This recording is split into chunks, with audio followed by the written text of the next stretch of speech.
Woo, there we go, look at this rubbish music. I don't need that anymore either. Good afternoon everybody, welcome to the news again. Here we are, and most of you will understand what that banana splits music was all about. Little thread that went up earlier on this week regarding what to do with a banana and your mate's best wife. Put up by Mad as a Wasp, quite amusing. Little tip for you, if you ever get invited round to his for dinner and for pudding its fruit cocktail, deny, say you're full up, don't eat it, whatever you do. And what we're going to do, we're going to offer a special prize to you NPF viewers out there, all you members. Send us your stories in of fruits you've had up your arse, and the best one wins a special prize. Mr. Flushy, you're not allowed to enter though, so there we go. So get them stories in. Right, Friday afternoon, welcome, welcome, welcome. We have this week the biggest and best story to bring you on the NPF news ever. Bigger than anything that's ever been on. Mega news this. Last Saturday this happened. Well, the weekend kept everybody enthralled, everybody viewing. Fantastic, edge of the seat stuff. The whole of the forum enthralled by what happened, and it's the biggest thing that has ever been on the news. That's right, you've guessed it. Mr. E interviewed Jim Rosenthal. What a guy. What an absolute fantastic guy. Also Willie Fawn as well. But that was the news. Jim on the forum saying he's proud to be working for the NPF. Actually, a true legend, and good night as well. We'll come on to that later on. Little email that we've received, we'll do that before we start for the rest of the show. And it says, "Hi guys, just to say what a great addition to the forum the news section is. And your presenter is just the best. His style is unique and he is so funny and absolutely gorgeous. What a hunk. Please keep it light-hearted and in this style and don't go all serious. Also, tell that Zero chap from your forum to get a life and stop beasting Cardguard and telling him he's a wannabe. Also, tell him to sort his hair out and to get some crack, because it's not healthy for a young guy to have a hairstyle like a 1970s afro and the personality of a house brick. We love Cardguard and have started a fan club. Please pass this on to him and ask him to send us a signed picture and a pair of used Y-fronts, and tell him we want his babies.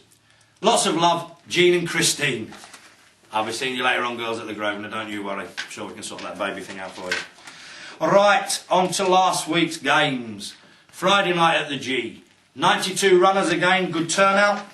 Another victory for another NPF member. Neil High-Low Yeah Baron took the first prize in another great game. From that game, a little bit of a controversial thread again. We seem to be having them all the time at the moment. Somebody posted up that Vegas Dave passed ace to a ship and a reship. Lots of different opinions on the forum whether he's right or he was wrong. I'm not going to tell you what I would have done. But he passed it, and it proved right in that instance because the hand would have lost and he ended up making the final table. Now, a lot of you won't have seen Vegas Dave for a bit.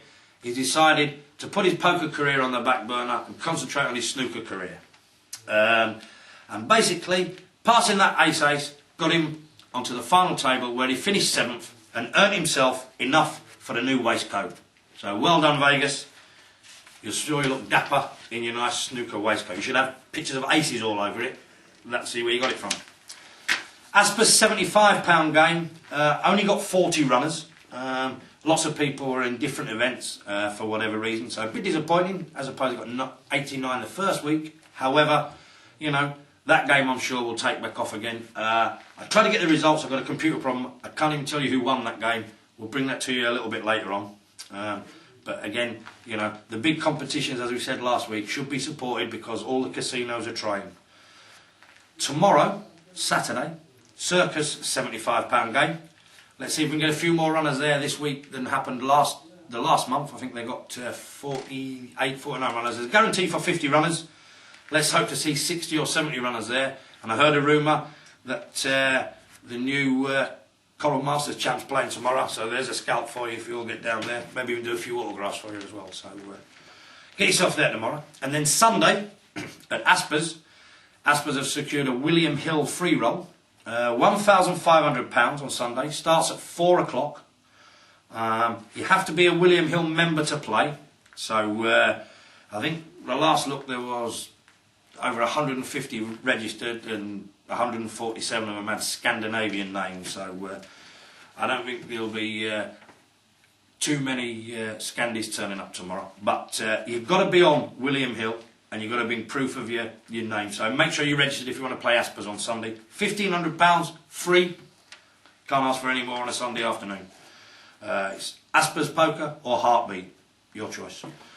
Right, before we move on, we'll just bring you the little result of last week's phone vote, where we asked you if the Walker Sensations were a great team of poker players or a sack of tatties. You might be able to guess the result because of this bag here.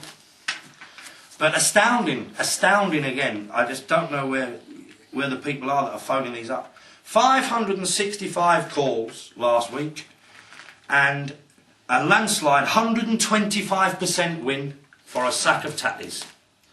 So what can we say? We've yet to see you in action. But at least, unlike the Cubs, haven't heard of any defections from that team this week yet. Although, this morning, on here, Alright My Lovely has put a post on saying he can't take the way he runs anymore and he's going to have a break from poker.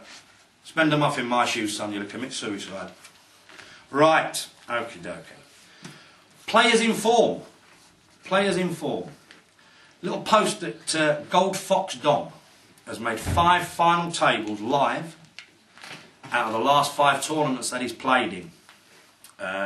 Some of you might know Gold Fox Dom, some of you might not. However, all I can say is, good going, 5 final tables out of 5. And that just goes to prove, if you concentrate on poker and not making gay porn, you go a long way. I heard Alex Joblin's having a bad run as well. Tell him to do the same, and we might see him make 5 final tables as well. Ponker's still in good form, still crushing the tables, and our very own Mr. E running to a little bit of form as well. Jolly Miller, Thursday night again, becoming the standard game to play on a Thursday night. Went down again last night, took the wife, there was Shadowfax was there, Coity, Carl Jr., Carl Sr., Mr. E, Mrs. E, Coity, lots of people there. 32 runs. Prize pool last night, £895 in a pub game, £5 rebuy. Make your own minds up why. First prize, 300 quid. Mr. E took it down again. Dawn, Mrs. E came 5th. Carl Jr. and Shadow were on the final table as well. But there is a rumour now that the Jolly Miller has new owners. Yes, that's right. Above the door it says, licensed to sell liquor in this establishment are the Dobbers. Because that place has been owned by the Dobbers for 2 weeks running. And the way that it's going, we can only see that happening for weeks to come. But again, get yourself down to the Jolly Miller. Good crack. Took Dawn for the first time last night, Mrs. Cargard. She thoroughly enjoyed it. She want to go back again. Really, really funny. Can't praise the place enough. Great food again at the break. Get down there because that's the in place to be at the moment. So keep that one in mind.